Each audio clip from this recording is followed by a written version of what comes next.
in the Good Friday Agreement context and template. There's no other way. Gerry Adams just doesn't understand the psyche of the unionist community. Does he really think that the ambition of Peter Robinson or Ian Paisley or anybody else in the Democratic Unionist Party is to get their backside on a ministerial seat? So what happens next? Well, the parties have already started talking to the government, and in spite of all the doom and gloom, some see grounds for hope. All the parties in Northern Ireland want devolution. They want their own form of government. Now, the opportunity is there for them to grab that. Of course it's going to be more difficult now because of the election results. But at the same time, it's not impossible. It does seem likely that a power-sharing administration will be back here someday, but it won't be soon. First, there'll have to be a fresh round of negotiations, perhaps an improved agreement, and who knows, maybe even another election. Mark Simpson, BBC News, Stormont. 6 more men have been arrested by police under the Terrorism Act, this time at Eastbourne in Sussex. The latest arrests are not connected to similar operations this week in Gloucester and Birmingham. Well, let's talk to Margaret Gilmore, who's at Scotland Yard now. Margaret, what more do we know about these arrests? Well, these 6 men were arrested by detectives who were investigating large-scale credit card fraud. They then brought in anti-terrorist officers who are now questioning them, not on suspicion of direct involvement in terrorism, but on suspicion of raising money illegally to fund terrorism. Margaret, there seems to be an awful lot going on in terms of police anti-terrorist operations at the moment. Darren, we've also had arrests this week in Birmingham and in Manchester. Now, police found no evidence in those 2 cases. They've released those 2 men. But this is all in the wider context of the fact that 2 weeks ago the UK was put on heightened terrorist alert because of new intelligence suggesting that an attack was in the planning. So all these arrests unconnected, but the only one that security sources are telling me is highly significant is the arrest that we saw in Gloucester on Thursday. A man arrested in his home, explosives, albeit a small amount, explosives found in his home. That man, unlike all the others, has been brought to London. Magistrates are allowing the police to continue questioning him through the weekend. The police are trying to establish whether he had any links with Richard Reid, the shoe bomber, and police will be able to continue questioning him now until Thursday when they must charge or release him. Margaret, thank you. A man accused of planning the suicide bombing of an Istanbul synagogue 2 weeks ago has been charged with treason by a court in Turkey. The attack was one of 4 on British and Jewish targets in the city within days of each other. 61 people were killed and hundreds injured. Britain is calling for the controversial decision over voting rights for EU members to be postponed. Deep divisions over the issue have dominated a meeting of EU foreign ministers in Naples. The outcome will determine how much power each country wields in the Union when it's enlarged next year. Naples, a city steeped in history and now making plans for the future of millions of Europeans. For the past 2 days, foreign ministers have been meeting here to draft a constitution for an expanding EU. It's meant to help Europe get along as one big happy family. Instead, it's becoming a power struggle between states. Every country wants to make sure it's got a voice in decision-making. At the moment, votes are meant to be distributed according to the size of a country's population. But during the last round of bargaining, Spain and Poland got themselves far more votes than they should have. Many countries feel it allows them to punch above their weight and want the system changed. The argument's threatening to unravel this whole process, so Britain says it shouldn't be discussed at all. It wants to see the issue put on the back burner for a good 5 years, or at least until tempers have died down. The Foreign Secretary said the talks had made him a happy man. Britain had not only stood its ground on key policy issues, but had also managed to secure a draft defence deal with France and Germany. It was an agreement, he claimed, which would complement NATO. NATO is accepted as the alliance par excellence. It is the prime means by which we guarantee each other's mutual defence. The ministers have done all they can here. Now it's back to Brussels for a final round of bartering before the mid-December deadline they've set themselves to sign this constitution runs out. Emma Jane Kirby, BBC News, Naples. The fertility watchdog is to ban IVF clinics offering cheaper treatment to women who agreed to have an extra set of eggs removed for donation to other couples. The Human Fertilization and Embryology Authority said women should not be given unnecessary treatment for purely financial reasons. Oh, look! 2.5-year-old Kira Cosgrove doing her own Christmas shopping. She was born through IVF, which her parents got at a cheaper price because they agreed to donate some eggs, and they're thrilled they were able to do it.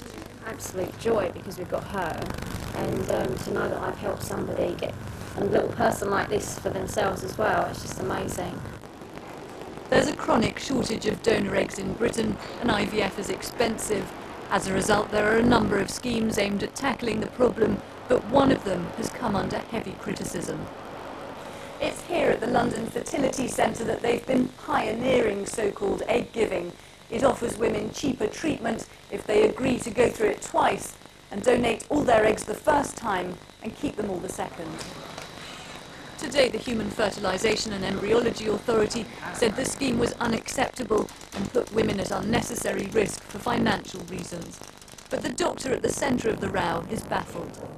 The benefit of doing egg giving is that you will have the maximum chance of having your whole family from a cycle of treatment. You're going to give your eggs voluntarily away, and I stress it's voluntary, in the first cycle of treatment, and in the second cycle of treatment you're going to have all the eggs. But others believe a better system is egg sharing, where only one treatment is carried out and half the eggs are donated. Every year, thousands of couples go through IVF in the hope of a family. Egg donation can be crucial, but remains controversial. Sophie Hutchinson, BBC News. Some of the world's best-known pop stars are performing at a charity concert in Cape Town tonight to help the fight against AIDS. Bono, The Cause and other stars have backed Nelson Mandela's calls to tackle the AIDS crisis, which is claiming millions of lives in Africa and beyond. From Cape Town, Alistair Leafhead reports.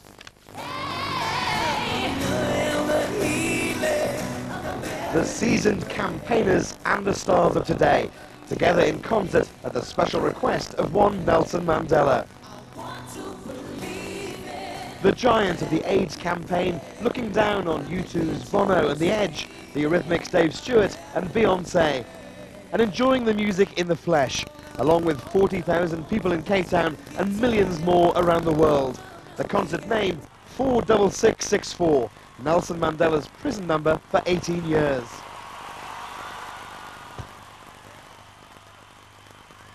I was supposed to be reduced to that number.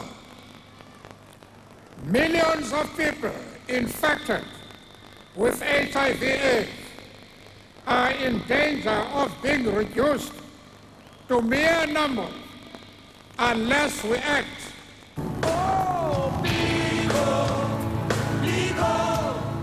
Peter Gabriel campaigned against apartheid. Now he's joined the battle against AIDS. And another man used to fighting for Africa. AIDS becomes political when the rich part of the world can develop drugs that the poor part of the world can't have. It's been red carpet treatment all night for an impressive roll call of stars, all adding their names to Nelson Mandela's campaign against HIV/AIDS. As a curtain raiser to World AIDS Day, Nelson Mandela couldn't have asked for more. Alistair Leafhead, BBC News, Cape Town. Now with news of an unfortunate incident before Wolves' match against Newcastle and the rest of the day's sport, here's Mary. Thanks, Darren. Yes, a Wolverhampton Wanderers supporter was taken to hospital for stitches after being hit in the face by a firework during a pre-match display at Molineux. The match with Newcastle finished in a 1-1 draw. Pyrotechnics at the start of a Premiership match are commonplace, but this happened at Molineux this afternoon. The players ducked for cover as a firework rocketed into the crowd and hit a woman sitting in the family enclosure. She was taken to hospital and needed stitches for a gash in her cheek. The game started on time, but Wolves announced that there'll be no more fireworks at the ground in future. A goal went some way to alleviating the sense of shock around the stadium. Nathan Blake put the home side ahead. But after a super through ball from Lamana Loire, Alan Shearer equalised for Newcastle. Wolves had the better chances in the second half. Joey Goodjohnson hit a post. Tremendous effort. Henri Camara, the bar in injury time. But the points were shared. Ollie Foster, BBC News. Well, there were battles at the bottom of the Premiership table to be won today. Leeds had a welcome victory, beating Charlton 1-0, courtesy of a James Milner goal. Bolton have moved into the top half of the table after beating Everton 2-0. Yuri Djorkaeff scoring the second. Leicester recorded their second away victory of the season with a 2-0 victory at Portsmouth. Veteran striker Les Ferdinand put them ahead. Aston Villa got their first win in more than 2 months, beating Southampton 1-0. Dion Dublin, the goal scorer, and Blackburn beat Tottenham 1-0. Vratislav Greshko scored his first goal in the Premiership. So Charlton remain fourth despite losing. Newcastle missed out on the chance to climb up the table with their draw with Wolves. Arsenal face Fulham tomorrow, while Chelsea entertain Manchester United. Well, Leeds remain bottom. They're now level on points with Wolves. In the Scottish Premier League, Celtic are now 8 points clear of the second-place Rangers after coming from behind to beat Partick Thistle 3-1. Chris Sutton scored 2 of the goals to condemn Partick to their 13th defeat of the season. They're the only league side in Britain without a win this season. Elsewhere in the SPL, Dunfermline and Aberdeen drew 2-2. Kilmarnock beat Motherwell 2-0 and Livingston shared the points with Dundee. The England coach Sven-Göran Eriksson has spoken publicly for the first time about his contract negotiations with the FA. He said that he was flattered by the offer of a new 4-year deal, but angry that it had been made public. Well, problems we have in life, and problems are there to try to resolve them, and a life without any problem at all, maybe it's a boring life. Yes, I should have preferred, of course, that we kept it in the building, but as always, football, it leaks out here and there, and that's life. The surge of support for rugby union following England's World Cup victory was on show today. The Webb Ellis Cup was paraded by Johnny Wilkinson and Lawrence Dallaglio before a sellout crowd at Newcastle's match with Wasps. This was the day rugby came home. The Webb Ellis Cup paraded around Newcastle's Kingston Park by Lawrence Dallaglio and Johnny Wilkinson. For Wilkinson, it was a return to home turf, although both he and Dallaglio were at Newcastle purely to watch the game rather than play in it. That, though, didn't deter the fans, who mobbed Dallaglio earlier when he arrived, and who truly seemed to have caught Wilkinson fever. We saw the final, we've just got hooked, and yes, I have to admit it's our first time, but not just to see Johnny, but to see the rugby match as well. They queued in their thousands to get into Kingston Park, a capacity crowd caught up in the rugby revival. Just a week after the World Cup victory, and this is exactly the kind of knock-on effect that domestic rugby wants to see. Stadiums sold out and a new energy about the game. We was a sellout this game since Thursday. That's 10,000 tickets gone before kick-off, which is the first time that's happened here at Kingston Park. With healthy ticket sales and an increased interest in the game, domestic sides like Newcastle are hoping that World Cup fever is around for as long as possible. Judith Moritz, BBC News, Newcastle. Racehorse trainer Paul Nicholls has joined the elite group who have both ridden and trained a Hennessy Gold Cup winner. Strong Flow, the 5-to-1 joint favourite, won the big race of the day at Newbury. Ridden by Ruby Walsh, the 6-year-old strode to a 14-length victory. And finally, Stephen Hendry has reached his 9th UK Snooker Championship final. He beat Ronnie O'Sullivan 9-4 and he'll face Matthew Stevens in the final. And that's all the sport. Darren. All right, Mary, thank you for that. Now, before we go, a reminder of the main news tonight. 7 Spanish intelligence officers have been killed in an ambush in Iraq. And while we've been on air, there have been reports that 2 Japanese people have been killed in another attack near Tikrit, that's north of Baghdad. As yet, there are no further details. Well, that's the latest. There'll be news throughout the night over on BBC News 24. But from Mary and from me, good night.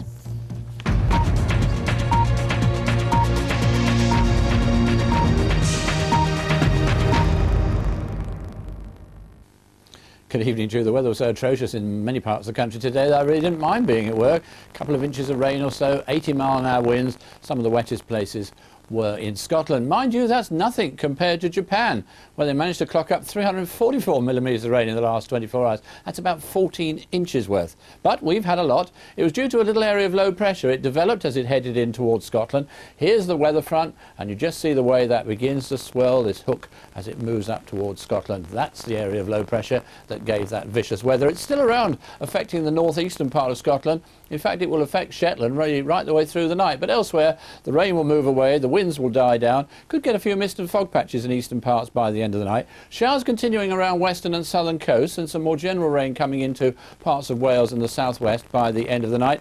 But I think we could well see sufficient breaks for maybe just a touch of frost here and there in some of those sheltered parts, and those areas are going to start tomorrow dry and quite sunny. There'll be showers around the coast. There's more general rain beginning to come into the southwest.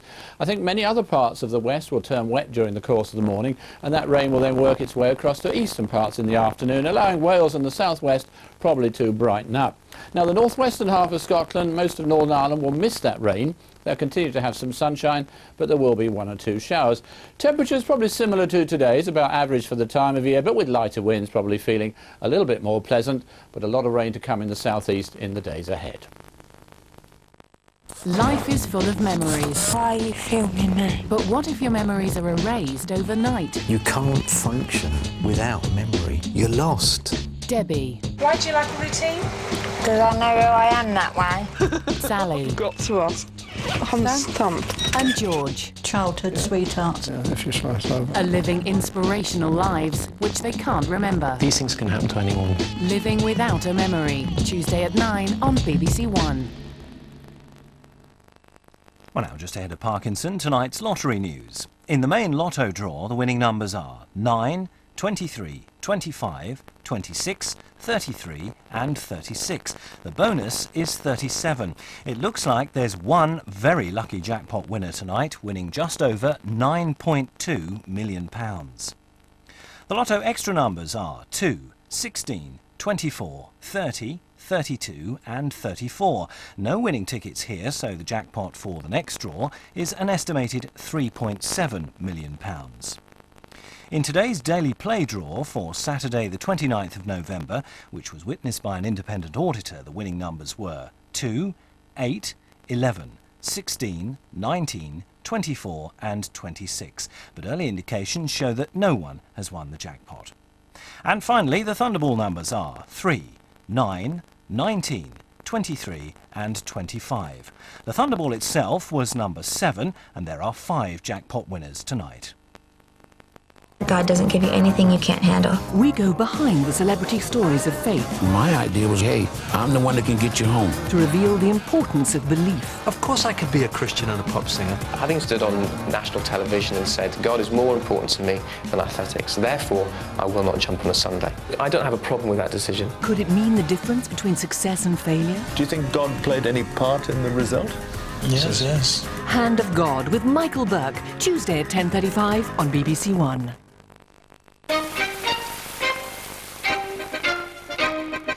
Second World War film action coming up here on BBC One. Jude Law's the crack sniper picking off the German forces in Stalingrad. Enemy at the gates is in an hour.